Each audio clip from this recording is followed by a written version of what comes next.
John Daly at Runnymede, England.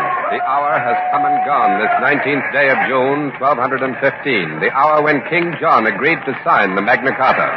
But the king has still not left Windsor Castle, 7 miles away, for the council meadows here on the Thames. The patience of the barons gathered here at Runnymede is at the breaking point. After 3 days of haggling with the king's emissaries, the 49 articles of the Magna Carta still remain the barons' unconditional terms of peace to end the war which has been raging up and down this English Isle for more than a year. If John does not arrive, and that shortly, there is the strongest possibility that the barons will take to the sword once again, march on Windsor Castle, and once more plunge England in civil war. This is the dread thought that strikes fear into the hearts of thousands upon thousands of people who have gathered here from all over England. Runnymede, June the 19th, 1215. CBS is there. King John, Runnymede, the barons and their Magna Carta. CBS takes you back 732 years to a momentous milestone on the road to modern democracy. All things are as they were then, except for one thing.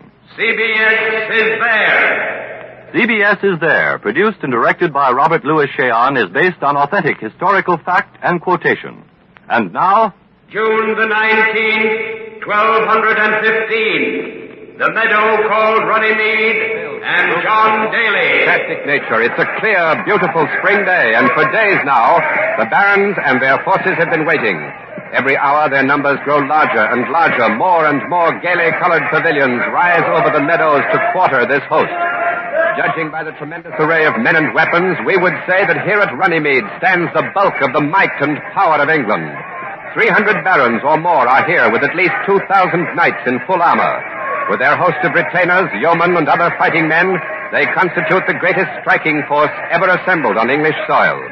Spears, pikes, battle axes, swords, crossbows, burnished helmets and armor, a gleaming sea of deadly metal in the springtime sun.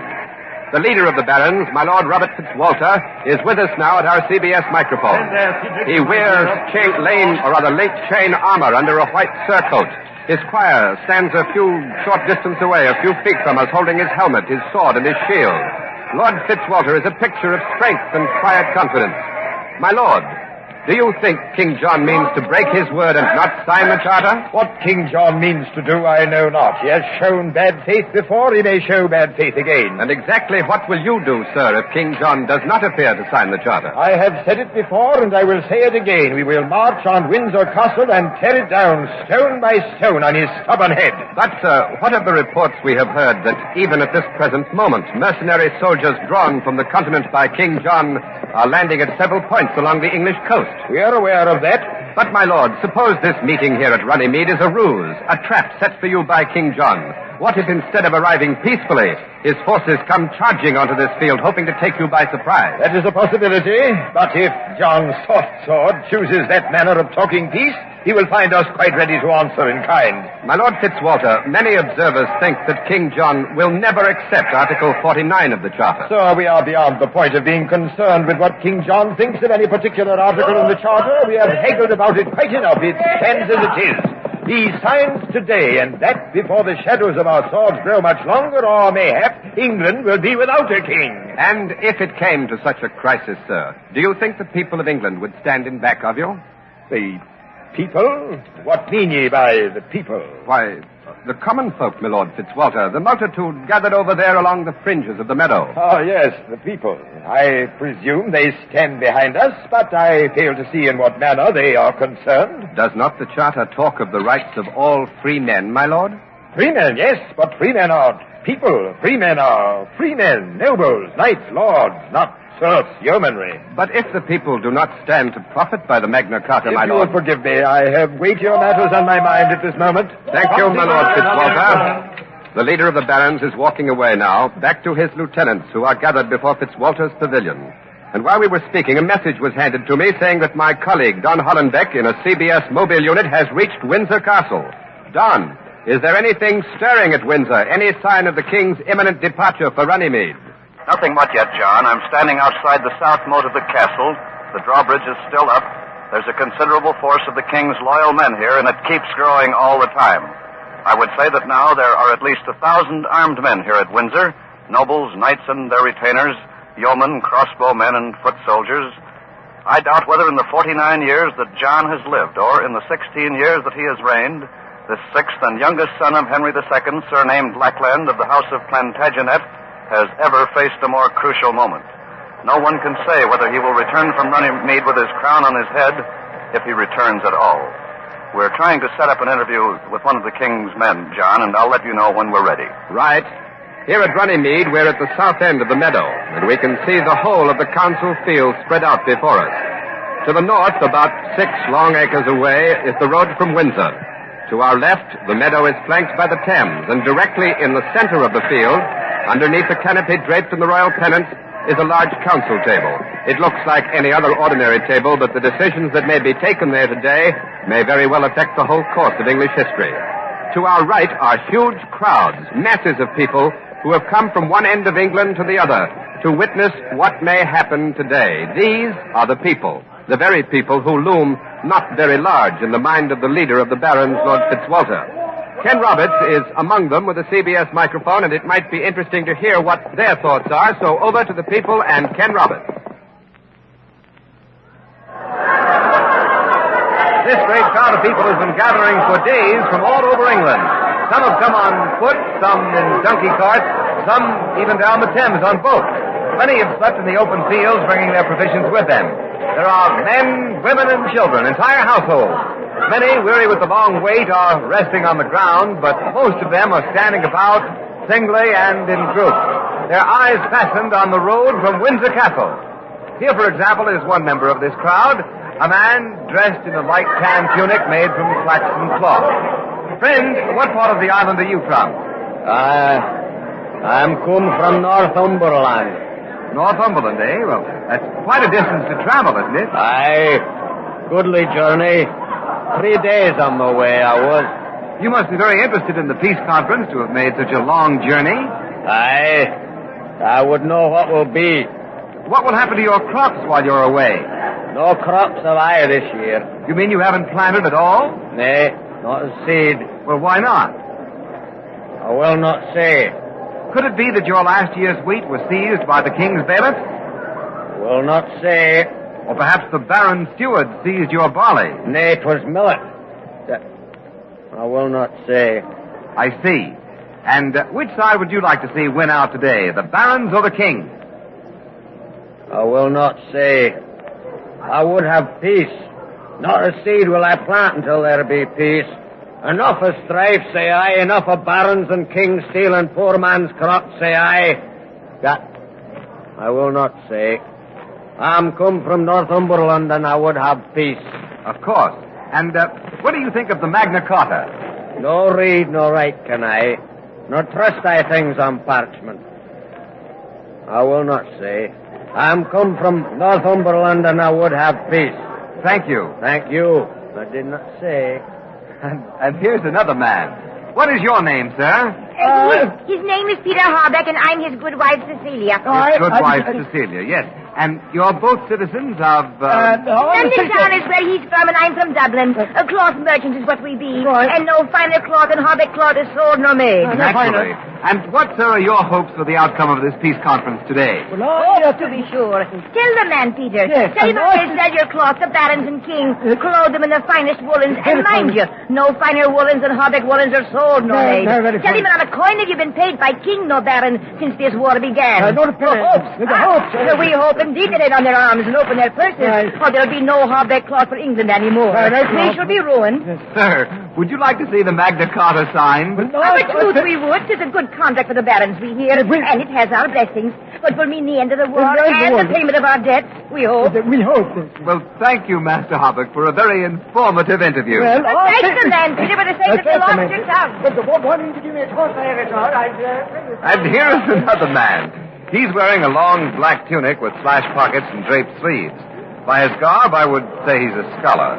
Is that right, sir? Poor scholars. We never can hide our misfortune, can we? Misfortune? Aye, we know all the answers, but who lends us ear? Why, then, this is your opportunity. You have the ear of the world. Speak, sir scholar. Of what? The heavens? The earth? I have a sea of wisdom. Of what shall I speak? Why, speak of King John. Ah, yes, speak of the devil. John. Our bald pate is soon shaven, and our good king will be well barbered today. The barons will see to it. But alas, there will be other monarchs, nay, even tyrants, who will contest man's right to determine his own destiny.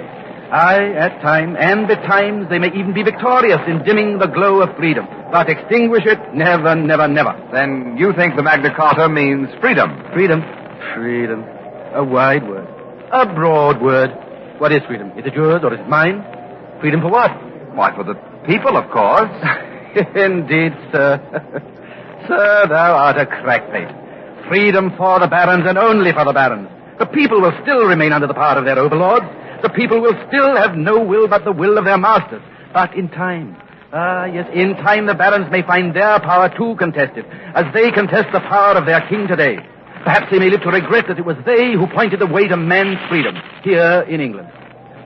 That would be a goodly dress, wouldn't it? To fashion a harness for the king and find themselves checked and bridled in their own strappings, with the people snapping the whip. Our good scholar seems vastly amused by his own wit and wisdom. He's walked away from our microphone, laughing to himself. While we were talking, however, a message was handed to me. The Cardinal Subdeacon, Pandulph, the Pope's emissary to the court of King John, has just arrived at Windsor Castle. So over to Don Hollenbeck. You can probably hear the chains as the drawbridge goes over the moat following the admittance of Cardinal Pandulph.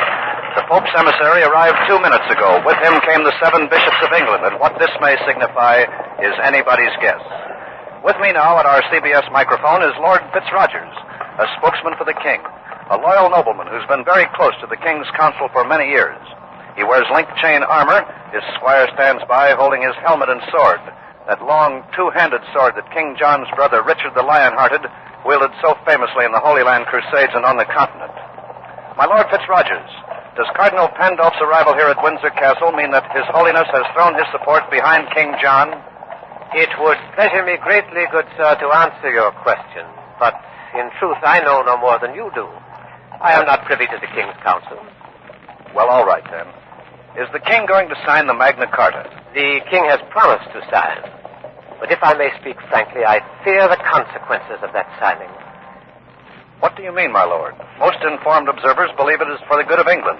Perhaps, but then again, perhaps not, young sir.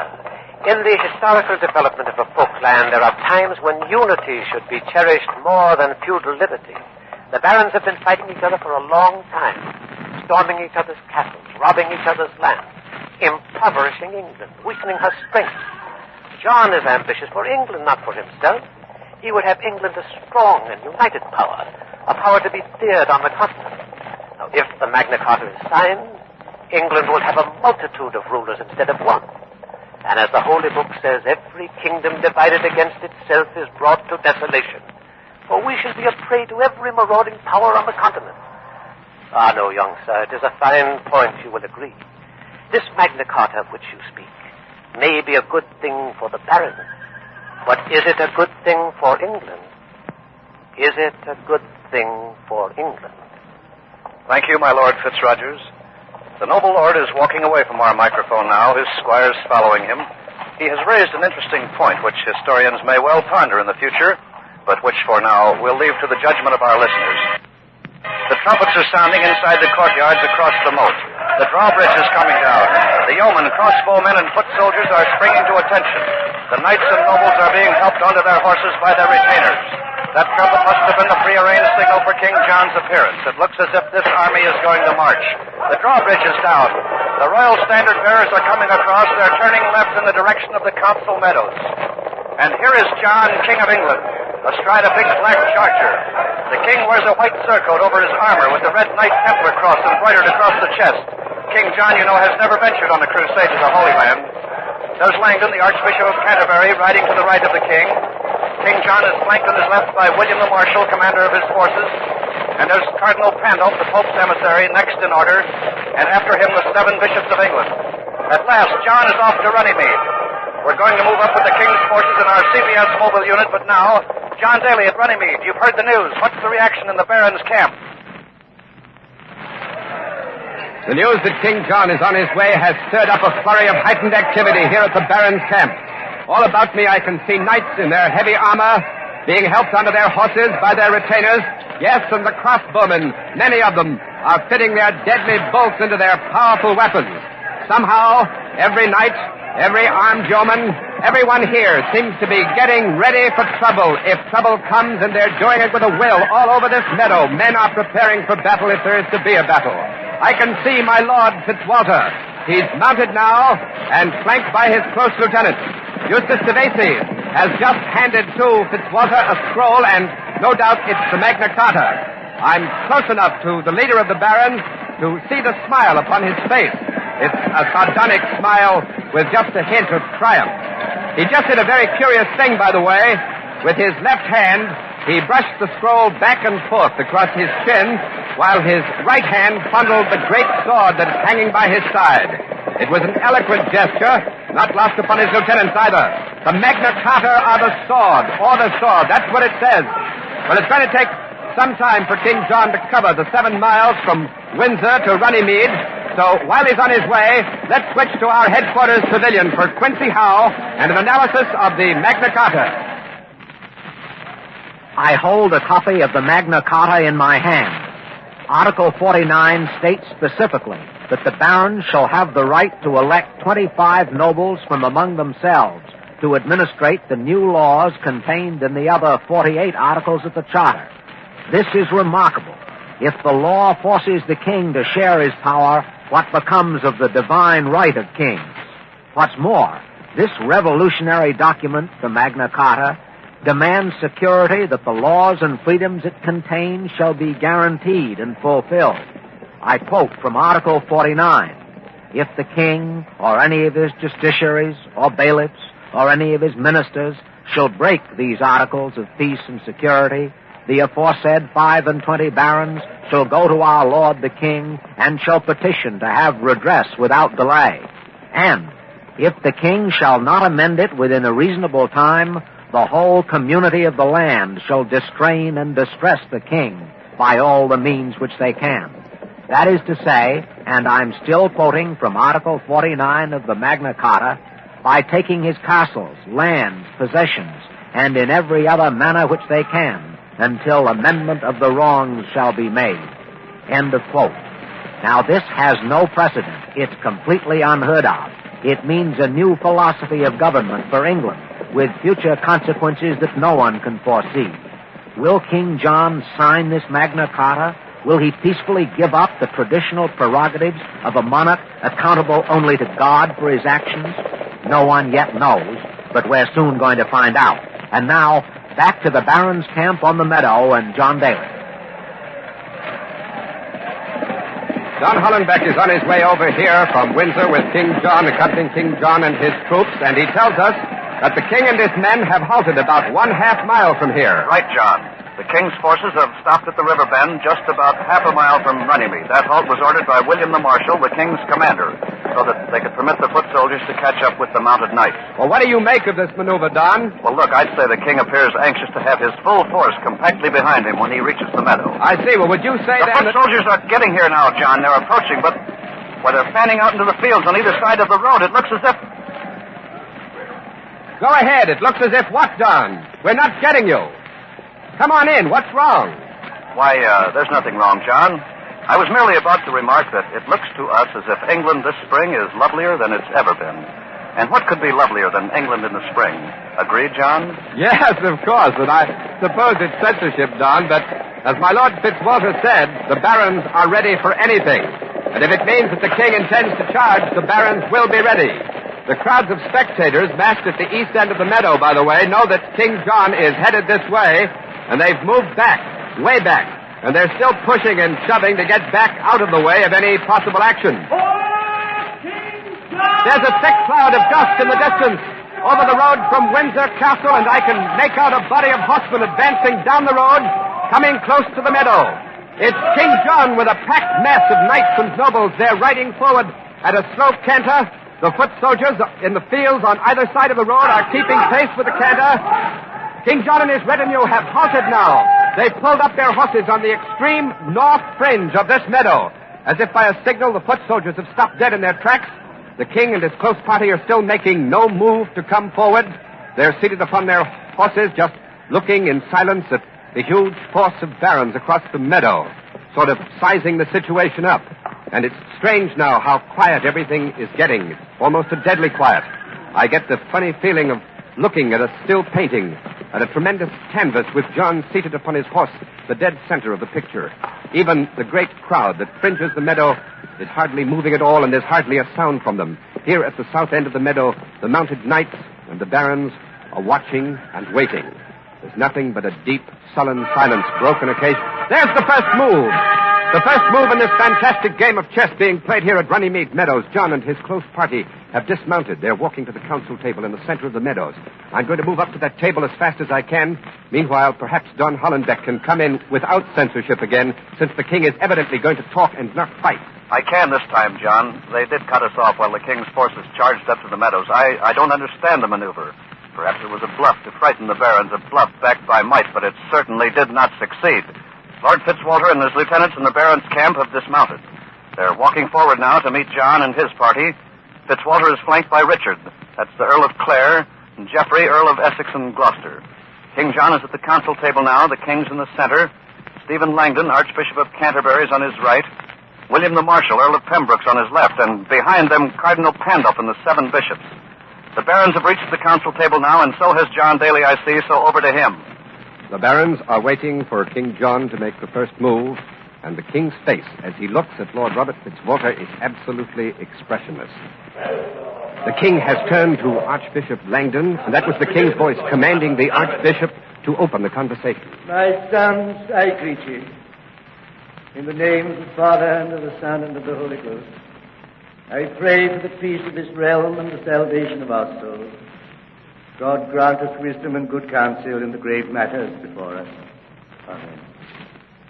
My Lord Fitzwalter, the king is ready to affix his royal seal to the charter, provided all of you first swear fealty and declare yourself his liegemen. Most venerable father, we, the knights and nobles of England, in solemn assembly, swore upon the high altar of St. Edmundbury that we are no longer liegemen of John Plantagenet, and we will hold ourselves so till he should, by this charter, confirm to us and our heirs all that we demand.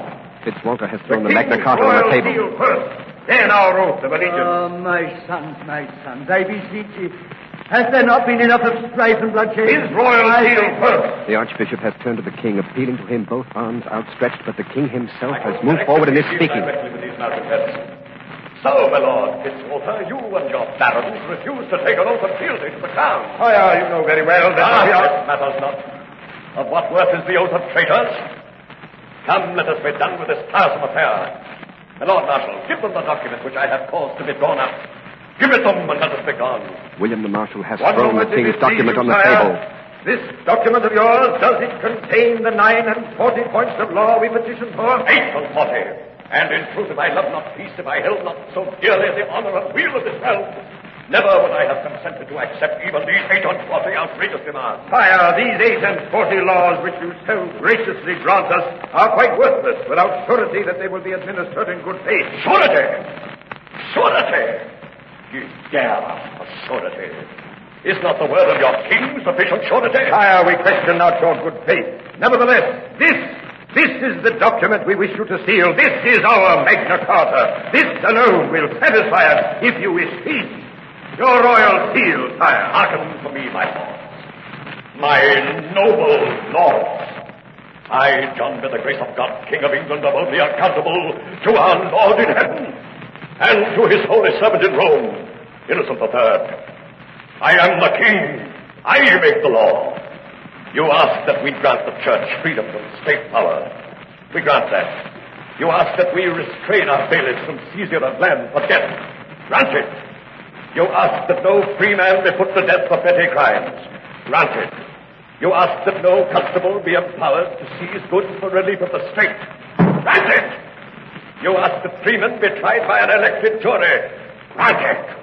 These and all the divers laws to the number of 48 granted. Granted! But when you ask, nay, demand the administration of these laws be placed in the hands of 5 and 20 barons, I say not granted! Not granted! Why don't you ask for my throne? Why don't you ask for my crown? By the saints, I, a no one, administer the law in this realm. Never will I grant liberties that will make of me a slave. I am the king. I am the law. Your royal... King John has turned his back upon the barons. He motions to Cardinal Pandulf, and the Pope's emissary comes forward, his long red robes trailing the ground. Taking a scroll from beneath his red robe, he unrolls it and has begun to read from it. Servus Saborum Dei. Universis Christi Fidelibus. Paginam Inspectorus. Salutum et Apostolicam Benedictionem. Cardinal Pandulf is reading Latin, and I am not a Latinist, but I did catch the word Innocentus, which undoubtedly means that it's a letter from Pope Innocent III addressed to the barons. This is something we hadn't anticipated, or we would have had a Latin scholar handy to give you a running Oh, just a moment. Quincy Howe is motioning for the microphone. Go ahead, Quincy.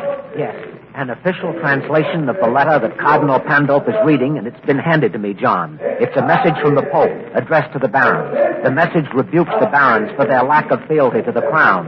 It accuses them of persecuting the king. The message refers to the Magna Carta as vile, base, unlawful, unjust, induced by violence and threats.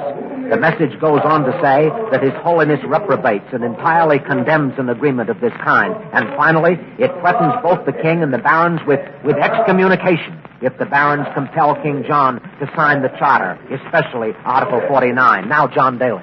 A threat of excommunication against John and his barons both if the king signs the Magna Carta. Fitzwater and his men are stunned when they insist upon their demands in the face of dread excommunication. Yes, Fitzwater has turned and has signaled to his forces to advance. They're defying the king. The barons' forces are moving forward. 2,000 armed knights moving up for battle. This position can become very difficult, but as long as the king remains here, we're in no danger. The Archbishop of Canterbury now is pleading with King John to sign. He's pointing to the Magna Carta, waiting for the royal seal. The king's face is contorted with fear and anger. He stands behind the council table, staring at the oncoming barons moving slowly across the field. His own forces at the north end of the meadow are waiting for a signal from him, but there's no signal. The oncoming knights are no more than... King John has spoken to William the Marshal. The Marshal is handing him a seal. It's the royal seal. The king holds it up. The king has cried, "Behold our seal," and Fitzwater has motioned his forces to halt. Behold our seal! With its own weight, it kills our majesty. For by this act, I uncrown your king. I give you 25 tyrants in my stead. King John has sealed the Magna Carta. All 49 articles are law. Robert Fitzwater is holding the Magna Carta over his head, waving it at his throat. The knights have broken... June the 19th, 1215. King John signs the Magna Carta at Runnymede, and a new age of freedom begins. You have been listening to the signing of the Magna Carta, another broadcast in the series CBS is There, produced and directed by Robert Louis Cheon. The signing of the Magna Carta was written by Henry Walsh and Robert Louis Cheon. Next week... March 6, 1836, the defense of the Alamo. CBS is there. This is CBS, the Columbia Broadcasting System.